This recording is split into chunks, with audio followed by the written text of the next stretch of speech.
இரண்டாவதா நம்ம கோயிலுக்கு போகும்பொழுது ஒரு சிறு தானம், அதாவது ஒரு சிறு அன்னதானமாவது செஞ்சுட்டு போணும். இது எதுக்காக செய்றோம்னா, நம்மளோட கர்ம வினைகள குறைச்சு, தெய்வத்தோட அருள இன்னும் அதிகமா பெறத்துக்கு இது நம்மளுக்கு வழிவகை செய்யும். ஏன்னா, நம்ப எல்லோருக்குமே பார்த்தீங்கன்னா, கர்மான்னு சொல்லக்கூடிய கர்ம வினைகள் நெறைய இருக்கு.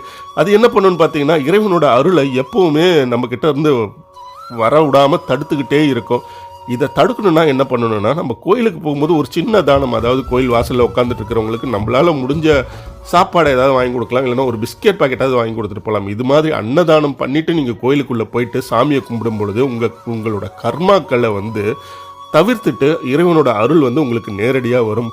நீங்க வெறுமனே போய் சாமி கும்பிட்டீங்கன்னா அதற்கான பலன் கொஞ்சம் கம்மியா இருக்கும். அதுவே நீங்க இது மாதிரி சின்ன சின்ன அன்னதானங்களை பண்ணிட்டு கோயில்கிட்ட போயிட்டு இறைவன் முன்னாடி நின்று மனமுருகி வேண்டும் பொழுது உங்களோட கர்மா வினைகளெல்லாம் தாண்டி இறைவனோட அருள் உங்ககிட்ட நேரடியா